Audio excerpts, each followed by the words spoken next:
అందరికీ నమస్తే అండి. నేను మీ Kalyani Padala. Welcome to my show, welcome to Manam TV. 6JVR ఉండగా ఇంకెందుకు మీకు చింత అని ఆయన ఒక క్యాప్షన్తో మీ ముందుకు వస్తున్నారు. రత్నాల కింగ్గా పేరుగాంచిన లక్ష్మీ గణపతిరావు గారు 35 సంవత్సరాల పైబడి జ్యోతిష్యాన్ని ఉచితంగా అందిస్తూ ఒక జమాలజిస్టుగా, ఒక ఆస్ట్రాలజిస్టుగా, ఒక న్యూమరాలజిస్టుగా మీ రాతను మార్చడానికి ఆయన ఎప్పుడూ కూడా సిద్ధంగా ఉన్నారు. ఈరోజు ఈ కార్యక్రమాన్ని స్పాన్సర్ చేస్తున్నందుకు వారికి మరొకసారి ధన్యవాదాలు తెలియజేసుకుంటూ, ఈరోజు మనతో ఉన్న గెస్ట్ ఎవరో అనుకుంటున్నారా?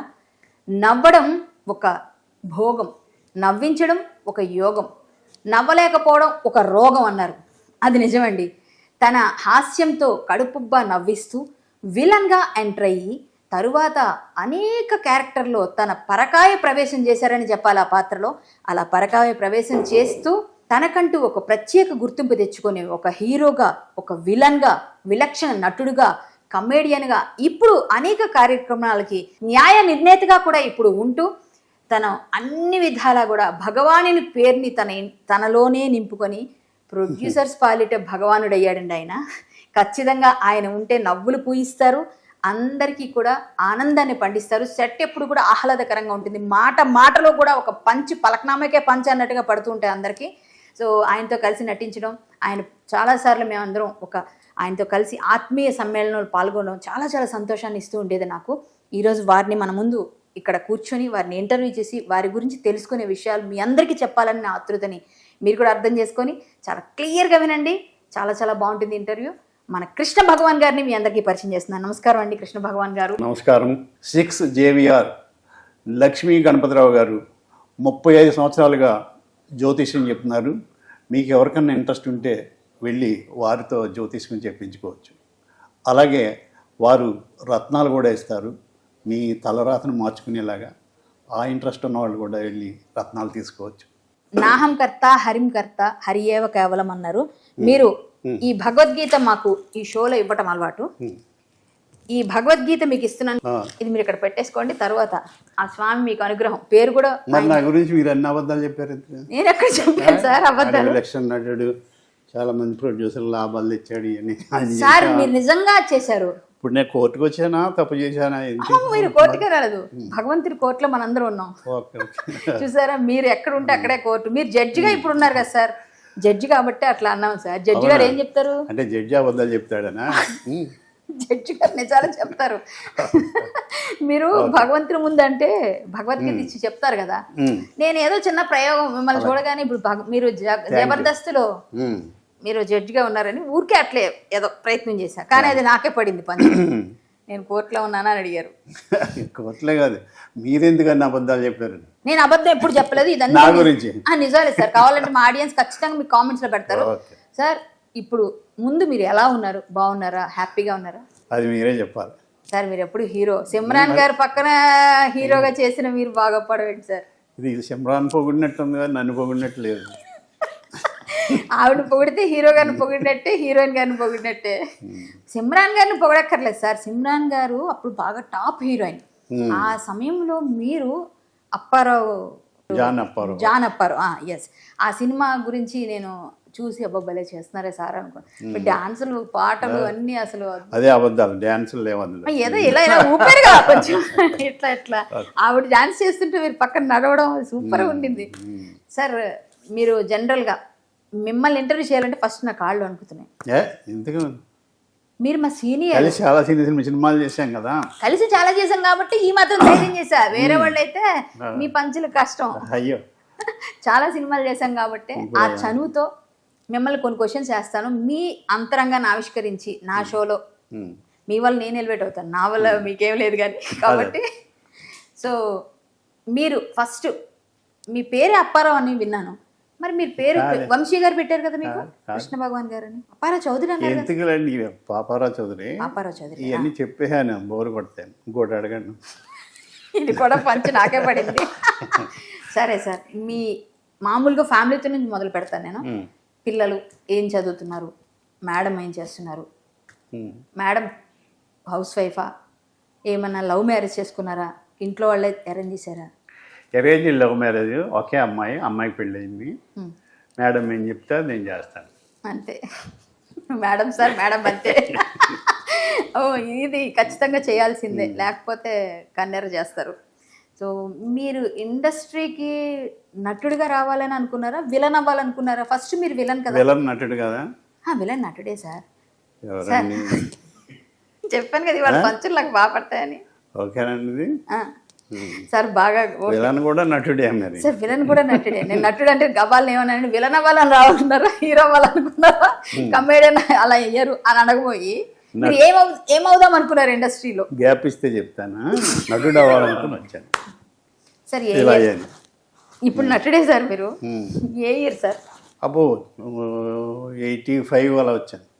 ఏప్రిల్ 1 విడుదల, దానిలో కదా విలన్ మీరు. అవును. గోపి. అది 89 ఎండింగ్ అనుకుంటున్నాను. గోపి క్యారెక్టర్. నేను అప్పుడు చూసి మిమ్మల్ని తిట్టుకున్నాను బాగా ఆ చిన్నప్పుడు. ఆ సినిమాలో ఏంటంటే ఈయన వచ్చి ఫుట్బాల్ అవన్నీ అసలు ఏంటి ఈయన ఎంత ఘోరంగా అని అట్లా. అప్పుడు చిన్నవాళ్ళ మీరు? చిన్నదానే సార్. చెప్పండి సార్, నిజంగా ఒట్టేసి చెప్తున్నాను సార్, నేను చిన్నదానే సార్. ఏంటి సార్ మనిషి పెరిగిపోతే పెద్ద ఏజ్ అయిపోయినట్టు కదా సార్. 40+ సార్ నేను. నిర్మలమ్మ గారు మీరు క్లాస్మేట్ అని అన్నాను. నిర్మలమ్మ గారు కదా, మా అమ్మమ్మ గారు వయసు కూడా కాదు. సర్లేండి, ఇప్పుడు అలా అనుకున్నా పర్వాలేదు. సో ఏప్రిల్ 1 విడుదల మాత్రం మీకు మంచి పేరు తీసుకొచ్చిందా సార్? నటుడిగా మీకు మంచి పేరు తీసుకొచ్చింది, వేషాలు తీసుకురాలేదు. ఎందుకు సార్? అది తెలీదు. కానీ మీరు నిజంగానే మంచి పేరు వచ్చింది ఆ సినిమాలో, మరి వేషాలు ఎందుకు రాలేదు మీకు బాగా? మరి ఆ టైంలో నాకు పబ్లిక్ రిలేషన్ లేకపోవడం, బద్ధకం, సరిగ్గా చెన్నైలో ఉండకపోవడం, సో మెనీ కారణాలు. మరి మీరు తర్వాత రచయితగా కూడా మారారు కదా.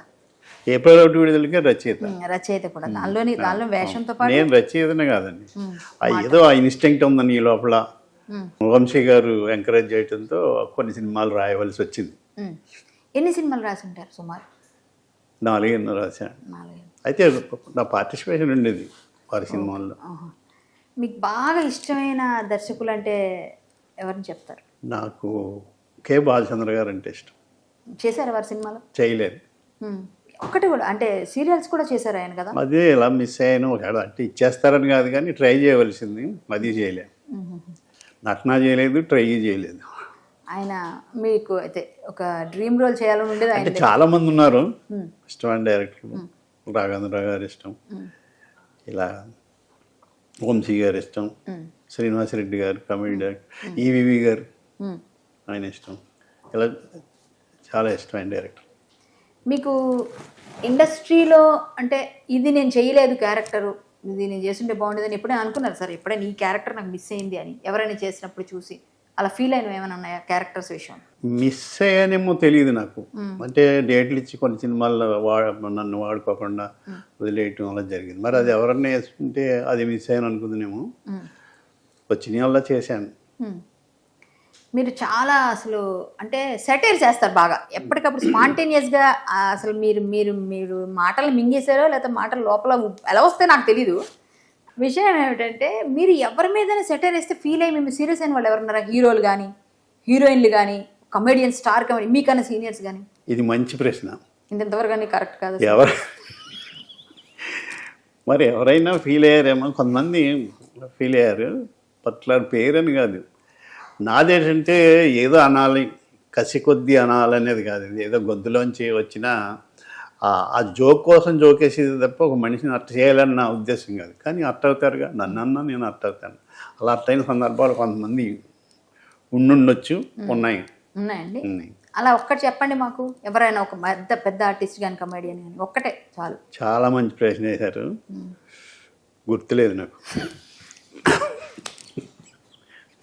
అంటే మర్చిపోయారు బా, ఈరోజు పట్టుకొని నవ్వాల్సిందే అందరూ. కొంచెం మెమరీ లాస్ ఉందండి. అయ్యో సార్, మీకు ఒక సినిమాలో జరిగిన యాక్సిడెంట్ వల్ల ఇప్పటికీ మీరు ఇబ్బంది పడుతున్నారు కదా, అది ఏ సినిమాలో, ఎందుకు అలా? అది ఏం లేదే, పెద్ద యాక్సిడెంట్ జరగలేదు. కొంచెం వెంకీలో మోసం చేసి పరిగెడుతుంటే ఒకసారి రోడ్డు మీద పడిపోయాను. అది పెద్ద ఏమీ ఇబ్బంది పెట్టలేదు. తర్వాత ఏదో ఒక నెరో ప్రాబ్లం లాగా ఒకటి వచ్చింది, ఇంబ్యాలెన్స్ లాగా. అది అదే యోగా వీటితో ఏదో కొంచెం సెట్ చేసుకున్నారు. అంటే నేను ఎలా ఎందుకు అడిగానంటే, ఒక ఆర్టిస్ట్కి క్యారెక్టర్ చేసేప్పుడు ఇన్వాల్వ్మెంట్, దెబ్బలు తగిలినా కూడా పట్టించుకోకుండా నొప్పిని కూడా సైతం వదిలేసి మీరు అంత ఇన్వాల్వ్ అయి చేస్తారు క్యారెక్టర్ అని జనాలకు తెలియడం కోసం అడిగాను అన్నమాట నేను. అంతకుమించి ఇంకోటి ఏం లేదు. అది తర్వాత నేను పరిగెట్టి పడిపోతే శ్రీను వైట్ల గారు నా డ్రెస్ వేసి ఇంకొకళ్ళు పెట్టారు వెంకీలో. రవితేజ వాళ్ళ బ్యాచ్ అంతా పట్టుకోండి అని పరిగెడుతుంటే అక్కడ ఎవరో ఉన్న వాళ్ళు పట్టుకుని ఆయన కొట్టేశారు. రవితేజ పర్సు కొట్టేశాడేమో అని వాళ్ళు ఏదో రవితేజ గారు పర్స్ కెమెరా అక్కడ ఎవరి ఇంటి మీద మేడ మీద ఉన్నాడు తిరిగి తర్వాత జరిగింది. లక్కీగా అప్పటికే నా దెబ్బ తగడంతో నేను సేవ్ అయ్యాను. లేకపోతే మీరే ఆ పరిగెత్తాలి. వీధిలో నేను పరిగెట్టవలసింది. మీ ప్లేస్ లో డూబుని పెట్టేసరికి మీరు సేవ్ అయిపోయారు. ఇది ఒక మర్చిపోలేని ఇన్సిడెంట్. మంచి